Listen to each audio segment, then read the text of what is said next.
إن الحمد لله نحمده ونستعينه ونستغفره ونعوذ بالله من شرور أنفسنا ومن سيئات أعمالنا من يهده الله فلا مضل له ومن يضلله فلا هادي له وأشهد أن لا إله إلا الله وأشهد أن محمدا عبده وأشهد أن محمدا عبده ورسوله أما بعد فإن خير الحديث كتاب الله وخير الهدي هدي محمد صلى الله عليه وسلم وشر الأمور محدثاتها وكل محدثة بدعة وكل بدعة ضلالة وكل ضلالة في النار. أعوذ بالله السميع العليم من الشيطان الرجيم. بسم الله الرحمن الرحيم. كنتم خير أمة أخرجت للناس تأمرون كنتم خير أمة أخرجت للناس تأمرون بالمعروف وتنهون عن المنكر.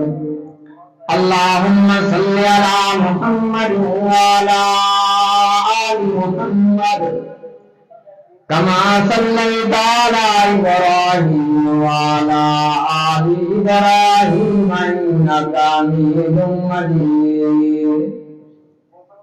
اللهم بارك على محمد وعلى آل محمد كما باركت على إبراهيم وعلى آل إبراهيم إنك حميد مجيد.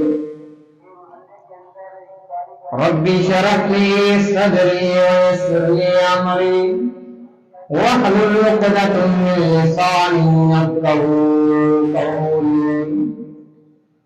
اللهم رب زدني علما اللهم رب زدني علما اللهم رب زدني علما. تمام تعریفات کبریائی بڑائی اللہ وحدہ لا شریک کے لیے جو پوری کائنات کا اکیلا تنہا خالق اور مالک ہے.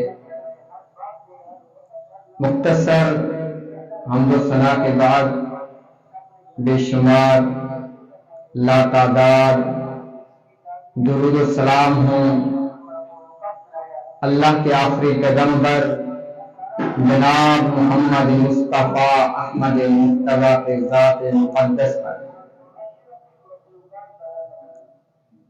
عزیز سامعین کرام، اللہ کے ہاں وہ شخص محبوب ہیں، مقرب ہیں اور پسندیدہ ہیں جو شخص قرآن کی تلاوت کرتے ہیں، قرآن پڑھتے ہیں اور اس پر عمل کرتے ہیں.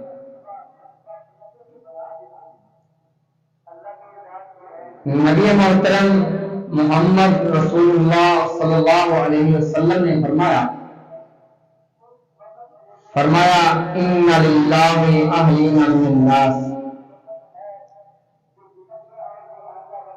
لوگوں میں سے بعض لوگ اللہ کے اپنے ہیں، اللہ کے مقرب ہیں، محبوب ہیں، اللہ ان کو پسند فرماتا ہے.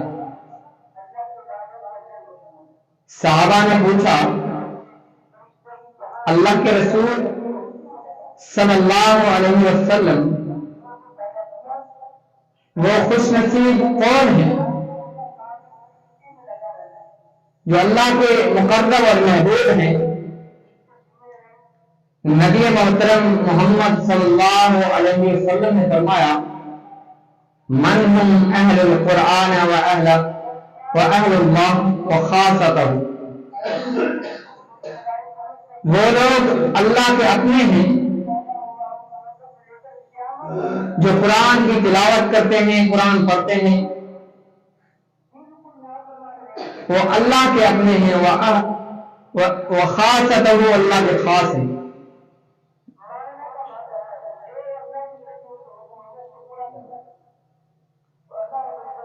جو شخص قرآن کو کثرت سے پڑھتا ہے، پڑھنے کے بعد قرآن پر عمل کرتا ہے، اللہ تبارک و تعالی کے ہاں محبوب ہے۔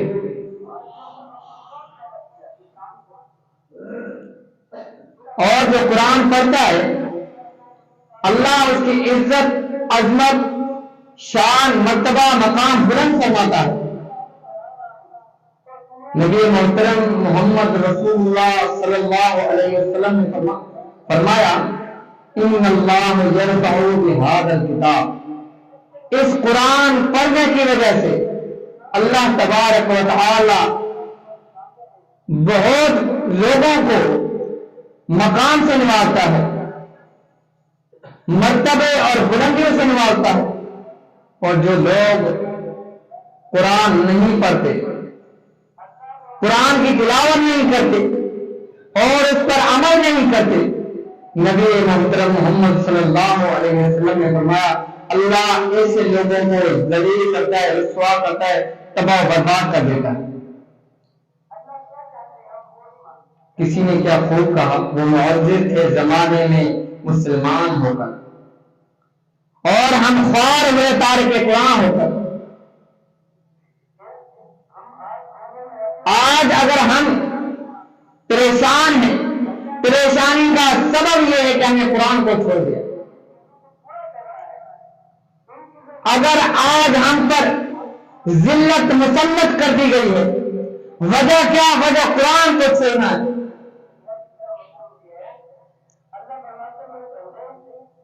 ہمارے پاس تو تجارت کے لیے وقت ہے، کاروبار کے لیے ٹائم ہے، دوستوں کے لیے وقت ہے، ٹائم ہے، گھر والوں کے لیے ہے، اگر نہیں ہے تو قرآن کے لیے ہے۔ آپ صحابہ کی سیرت پر کر دو، قرآن پڑھنے کا جو جنون تھا ان میں، قربان جاؤ ان پر۔ سیدنا قبیصہ رضی اللہ تعالیٰ عنہ محمد رسول اللہ صلی اللہ علیہ وسلم کی خدمت میں پیش ہوتے، حاضر ہوتے ہیں۔ نبی صلی اللہ علیہ وسلم نے کیا فرمایا؟ فرمایا یا قبیصہ ما جاءک،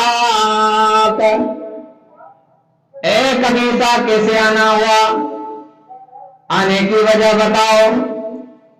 قبیصہ نے کہا قلت کبرت سنی ورقّنی، اللہ کے رسول صلی اللہ علیہ وسلم میں بوڑھا ہو چکا ہوں، کمزور ہو چکا ہوں، میری ہڈیاں بھی کمزور ہو چکی ہیں، اللہ کے رسول صلی اللہ علیہ وسلم میں ہڈیوں کا ڈھانچہ بن چکا ہے۔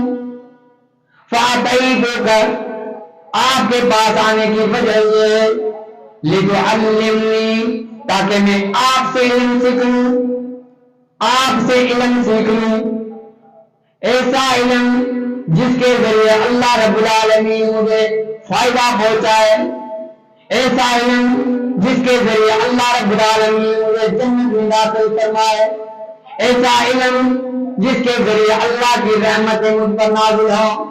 نبی کائنات علیہ السلام نے فرمایا یا قبیصہ، اے قبیصہ ما مررت بحجر ولا شجر ولا مدر لیستغفر لک، اے کبیسہ تو جب گھر سے نکلا جس پتھر کے پاس سے تو گزرا اس پتھر نے بھی تیرے لیے استغفار کیا، اے کبیسہ تو جس درخت کے پاس سے گزرا اس درخت نے بھی تیرے لیے استغفار کیا، ولا مدر، اے کبیسہ جس مکان کے پاس سے تو گزرا اس مکان نے بھی تیرے لیے استغفار کیا۔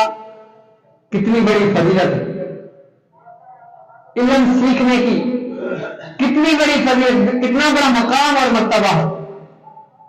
آپ اس صحابی سے اندازہ لگاؤ، صحابی جو انتہائی بوڑھا اور کمزور ہے، خود پیغمبر کو کہتا ہے اللہ کے رسول میں تو ہڈیوں کا ڈھانچہ بن چکا ہوں، کمزور ہو چکا ہوں، اس کے باوجود بھی پیغمبر کے خدمت میں حاضر ہوتے ہیں۔ اللہ کے رسول صلی اللہ علیہ وسلم کو کیا کہتے ہیں؟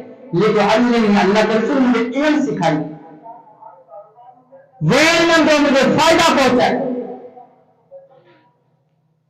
آج ہم ذرا غور کریں، اللہ نے ہمیں صحت سے نوازا، اللہ نے ہمیں ہر چیز عطا کی،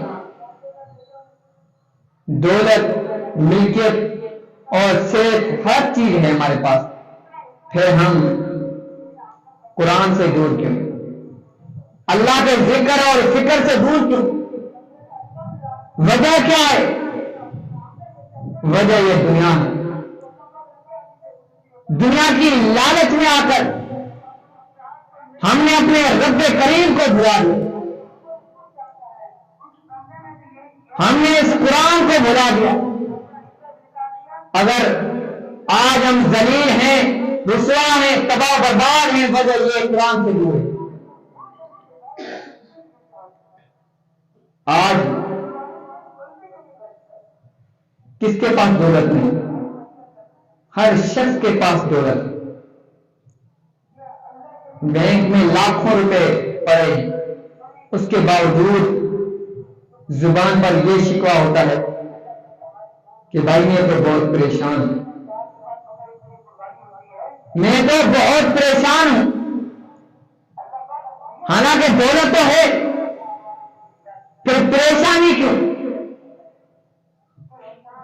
ہم دنیا کے لیے جدوجہد کرتے ہیں، کامیابی، دنیا کی کامیابی تو مل گئی، پھر پریشان کیوں؟ اللہ نے فرمایا وَمَنْ أَعْرَضَ عَنْ ذِكْرِي فَإِنَّ لَهُ مَعِيشَةً ضَنْكًا۔ رب نے کیا فرمایا؟ جو شخص میرے ذکر سے منہ موڑ لے گا اس کی معیشت کو میں تنگ کر دوں گا۔ وَنَحْشُرُهُ يَوْمَ الْقِيَامَةِ أَعْمَىٰ۔ اللہ نے فرمایا ایسے لوگ، ایسے شخص کو قیامت والے دن میں اندھا بنا کر اٹھاؤں گا۔ تو میرے دوستو،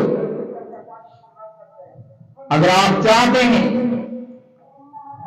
ہم پر اللہ کی رحمتیں نازل ہوں، برکتیں نازل ہوں، ہماری معیشت درست ہو جائے، صحیح ہو جائے، تو مجھے اور آپ کو چاہیے کہ ہم قرآن پڑھیں، اپنی زندگی قرآن کے مطابق بسر کریں، قرآن کے مطابق گزاریں۔ قرآن کے لیے سفر کرنا کتنی اچھی بات ہے، کتنا بڑا مقام ہے۔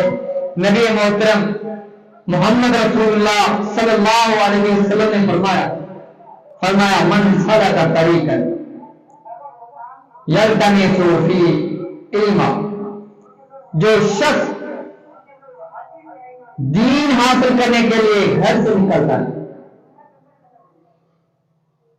اس غرض، اس وجہ سے نکلتا ہے کہ وہ دین سیکھ لے، نبی کائنات علیہ السلام نے فرمایا سَأَلَ اللَّهُ لَهُ بِهِ طَرِيقًا إِلَى الْجَنَّةِ۔ نبی کائنات علیہ السلام نے فرمایا اللہ ایسے شخص کے لیے جنت کا راستہ آسان بنا دیتا ہے۔ وجہ کیا ہے؟ وجہ یہ ہے کہ قرآن اور حدیث سیکھنے کے لیے نکلا، علم سیکھنے کے لیے نکلا۔ اللہ نے اس کے لیے جنت کا راستہ آسان بنا دیا۔ میں عرض کر چکا ہوں کہ نبی صلی اللہ علیہ وسلم کبیسہ کو فرمایا، کبیسہ جب تو گھر سے نکلا تیرے لیے پتھر نے استغفار کیا، درخت نے، مکان نے استغفار کیا۔ ایک اور حدیث میں نبی صلی اللہ علیہ وسلم کی حدیث، نبی صلی اللہ علیہ وسلم نے فرمایا ان العالم یستغفر له من فی السماوات ومن فی الارض۔ اللہ کے رسول صلی اللہ علیہ وسلم نے فرمایا جو شخص عالم ہے، جو شخص علم سیکھتا ہے، اللہ کے نبی صلی اللہ علیہ وسلم نے فرمایا آسمان میں، آسمان کی ہر چیز اس شخص کے لیے استغفار کرتا ہے، من ومن فی الارض، اور زمین میں جو کچھ ہے، زمین کی ہر چیز اس بندے کے لیے استغفار کرتی ہے۔ حتی الحیتان فی الماء، اللہ کے رسول صلی اللہ علیہ وسلم نے فرمایا پانی میں جو مچھلیاں ہیں وہ مچھلیاں بھی اس بندے کے لیے استغفار کرتی ہیں۔ کتنی بڑی فضیلت ہے، کتنی بڑی اہمیت ہے جو شخص علم سیکھنے کے لیے نکلتا ہے۔ اللہ کے پیغمبر نے فرمایا آسمان کی ہر چیز، زمین کی ہر چیز اس کے لیے استغفار کرتی ہے، ہر چیز۔ حتیٰ کہ پیغمبر نے فرمایا جو پانی کے اندر مچھلیاں ہیں وہ بھی اس بندے کے لیے استغفار کرتی ہیں۔ یہ ہے قرآن پڑھنے کی فضیلت، پیغمبر کے فرمان پڑھنے کی فضیلت۔ آج ہم ذرا اپنے گریبان میں جھانک کر دیکھیں، کیا ہم قرآن کی تلاوت کرتے ہیں؟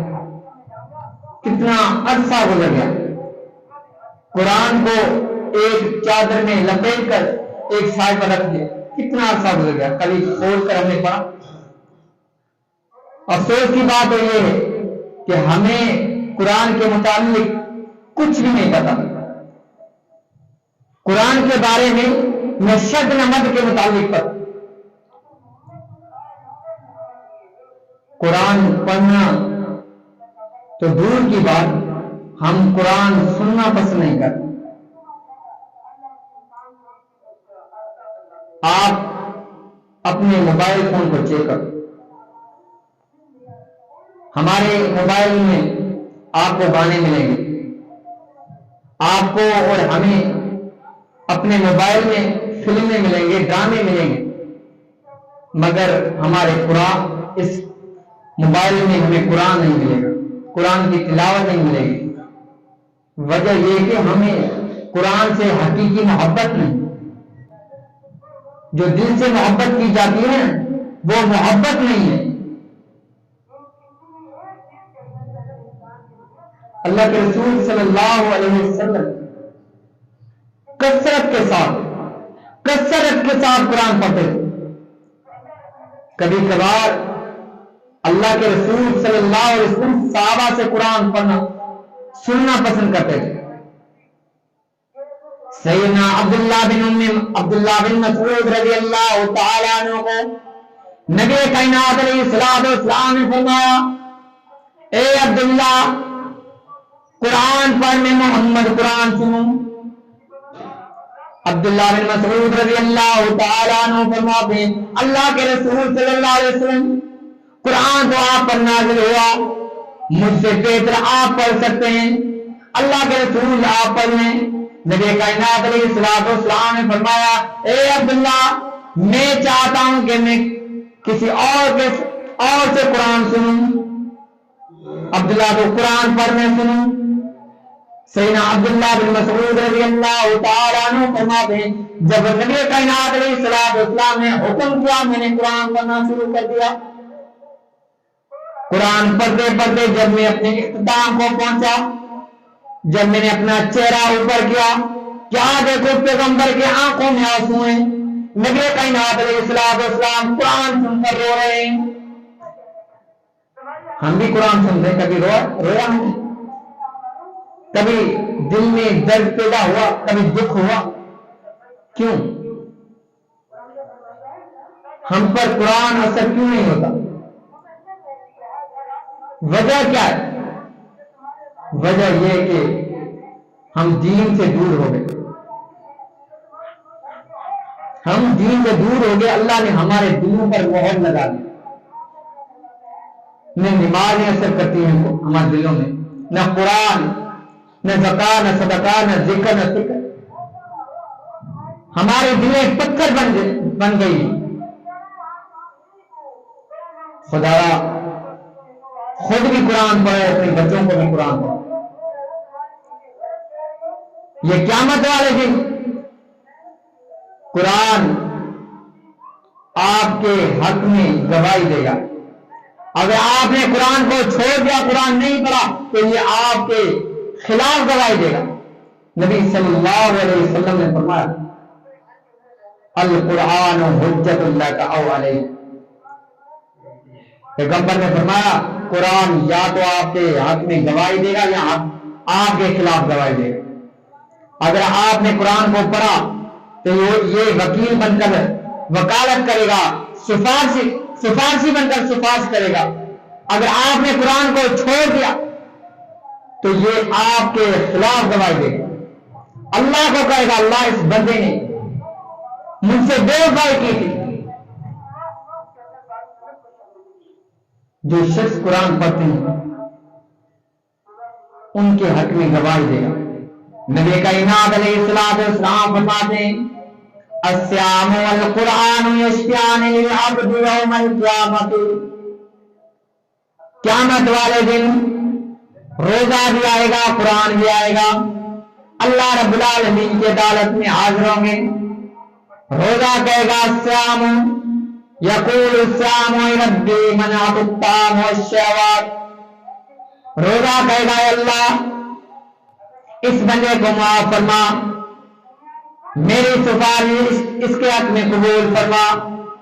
اللہ یہ وہ بندہ ہے جو میری وجہ سے اس نے کھانا پینا چھوڑ دیا تھا، اللہ میری وجہ سے اس نے اپنی خواہشات پر کنٹرول کیا تھا، اللہ رب العالمین سے روزے کی سفارش کو قبول فرمایا۔ نبی کائنات علیہ السلام نے فرمایا پھر قرآن اللہ رب العالمین کو کہے گا اے اللہ اس کو معاف فرما، یہ وہ ہے جو رات کو اٹھ کر میری تلاوت کرتا تھا، مجھ کو پڑھتا تھا، قیام میں مجھے پڑھتا تھا۔ اللہ رب العالمین اس قرآن کی سفارش کو قبول فرمائے گا، قرآن کی بات کو مانے گا، اس بندے کو معاف فرمائے گا۔ اللہ کے رسول صلی اللہ علیہ وسلم نے فرمایا یجیء القرآن یوم القیامت فیقول یا رب حلہ، نبی کائنات علیہ السلام نے فرمایا قیامت والے دن قرآن آئے گا اللہ رب العالمین کے پاس، اللہ رب العالمین کو کہے گا فیقول یا رب حلہ، اللہ اس حافظ کو تاج، اس حافظ کو زیور پہنائیے، زیور پہنائیے، فَيُلْبَسُ تَاجَ الْكَرَامَةِ، اللہ رب العالمین اس قرآن کی بات کو مانے گا، اس کے حکم پر قرآن کے اللہ تعالیٰ حکم فرمائے گا اس کو بزرگی والا تاج پہناؤ۔ یا ربی ودو، قرآن پھر کہے گا فَيُلْبَسُ حُلَّةَ الْكَرَامَةِ، پھر قرآن کہے گا اللہ اس کو مزید عطا فرما، اللہ رب العالمین کی طرف سے اس کو بزرگی والا جبہ پہنایا جائے گا۔ قرآن پھر کہے گا یا رب ارض عنہ، اے اللہ تو اس بندے سے راضی ہو جا، فیرضى عنہ، اللہ اعلان فرمائے گا کہ میں اس سے راضی ہو گیا ہوں۔ پھر اللہ رب العالمین کی طرف سے اعلان ہوگا اقرا ورقت وتزاد بكل آیت حسنہ، اللہ کہے گا، اللہ فرمائے گا اس حافظ قرآن کو تلاوت کرتے جا اور جنت کے سیڑھیوں پر چڑھتے جا، وتزاد بكل آیت حسنہ، ہر آیت کے بدلے اللہ اس کی نیکیاں زیادہ کر دے گا، ہر آیت کے بدلے اللہ رب العالمین نیکیوں میں اضافہ فرمائے گا. یہ ہے حافظ قرآن کی فضیلت. اور اللہ رب العالمین حافظ قرآن کے والدین کو قیامت والے دن مایوس نہیں کرے گا. اللہ رب العالمین اس کے والدین کو بھی انعامات سے نوازے گا. نبی کائنات علیہ الصلوۃ والسلام نے فرمایا من قرأ القرآن وتعلمه وعمل به. قیامت والے دن اللہ رب العالمین اس بندے سے، اس کے بندے کو، من قرأ القرآن جس نے قرآن پڑھا، وتعلمه وعمل به اور اس پر عمل کیا، اور جیسے یوم القیامت تاجا من نورا، اللہ رب العالمین اس کے والدین کو روشنی والا تاج پہنائے گا، نور والا تاج پہنائے گا. وَضَعُوا مِثْلُ ضَوْءِ الشَّمْسِ. اللہ کے پیغمبر نے فرمایا اس تاج کی روشنی سورج کی روشنی جیسی ہوگی. کتنی بڑی فضیلت. اللہ اس کے والدین کو بھی تاج پہنائے گا، اس لیے کہ اس نے اپنے اولاد کو، اپنے بچے کو قرآن کا حافظ بنایا. اور نبی کائنات علیہ السلام نے فرمایا والدیہ اللتان، اللہ اس کے والدین کو 2 چادریں پہنائے گا. نبی صلی اللہ علیہ وسلم نے فرمایا وہ 2 چادریں دنیا مافیا سے بہتر ہوگا. دنیا اور دنیا میں جو کچھ ہے اس سے افضل ہوگا. اللہ کے رسول صلی اللہ علیہ وسلم نے فرمایا پھر اس کے والدین سوال کریں گے بما حسین ہذا، یہ تاج، یہ چادریں ہمیں کیوں پہنائی گئی؟ ہماری نیکی کون سی تھی؟ تو اللہ تبارک و تعالیٰ کی طرف سے یہ اعلان ہوگا یہ تاج، یہ چادریں، یہ انعامات اس لیے تمہیں عطا کی گئی کہ تم نے دنیا میں اپنے بچے کو قرآن پڑھایا، قرآن کا حافظ بنایا تھا. تو میرے دوستو، ہمیں چاہیے کہ ہم اپنے بچوں کو قرآن کی تعلیم دلوائیں، خود بھی قرآن پڑھیں اور اپنے بچوں کو بھی قرآن پڑھوائیں. یہ قرآن ہے جس کی وجہ سے اللہ دنیا میں بھی عزت عطا کرتا ہے، اللہ بلندیوں سے نوازتا ہے، اور روز محشر اللہ تبارک و تعالی اس بندے کو مایوس نہیں کرے گا جو قرآن پر عمل کرتا ہے، قرآن پڑھتا ہے. اللہ بڑے مہربان ہیں، بڑے رحیم اور کریم ہیں. گناہ ہو بھی جائیں تو بھی اللہ معاف فرما دے گا، کیونکہ اللہ مومن بندے سے بے انتہا محبت کرتا ہے، بے انتہا الفت اور پیار کرتا ہے. نبی کریم صلی اللہ علیہ وسلم نے فرمایا ان اللہ یدنی المؤمن فیضع علیہ کنفہ ویسترہ. نبی صلی اللہ علیہ وسلم نے فرمایا روز محشر قیامت والے دن اللہ بڑے غضب میں ہوں گے، بڑے غصے میں ہوں گے، پھر بھی اللہ ایک مومن بندے کو اپنے قریب کر لے گا، اس پر پردہ ڈال کر چھپا لے گا. پھر اللہ تنہائی میں، اکیلائی میں سوال کرے گا اتعرف ذنب کذا، بندہ تجھے فلاں گناہ یاد ہے؟ اتعرف ذنب کذا، کیا تجھے دنیا کے فلاں گناہ یاد ہے؟ فیقول نعم ربی، بندہ کہے گا ہاں میرے رب، ہاں مجھے یاد ہے. حتی قررہ بذنوبہ، جب بندہ اپنے گناہوں کا اقرار کر لے گا، تسلیم کر لے گا، مان لے گا، تو اسے ڈر ہوگا، وہ ابھی یقین کر لے گا کہ اب تو میں ہلاک ہو گیا، اب تو میں تباہ برباد ہو گیا، کیونکہ اللہ نے مجھ سے میرے گناہوں کے متعلق پوچھ لیا. تو اللہ تبارک و تعالی اعلان فرمائے گا اے میرے بندے، جس طرح تیرے گناہوں پر میں نے دنیا میں پردہ ڈالا تھا، تیرے گناہوں کو میں نے چھپایا تھا، آج بھی میں نے تیرے گناہوں پر پردہ ڈالا. اللہ رب العالمین اعلان فرمائیں گے وَأَنَا أَغْفِرُهَا لَكَ الْيَوْمَ، اللہ تبارک و تعالیٰ فرمائیں گے آج بھی میں نے تجھے بخش دیا، تجھے معاف کر دیا۔ یہ اعزاز، یہ مقام، یہ عزت کیوں ملتی ہے؟ اس لیے کہ بندہ قرآن پڑھتا ہے، قرآن پر عمل کرتا ہے، اللہ کو یاد رکھتا ہے، ذکر اور فکر کرتا ہے اس کا، تو اللہ بھی ایسے بندے کو کبھی مایوس نہیں کرے گا۔ اللہ رب العالمین سے دعا ہے جو کچھ سنایا اللہ رب العالمین اس پر مجھے اور آپ کو عمل کرنے کی توفیق عطا فرمائے۔ وما علینا الا البلاغ المبین۔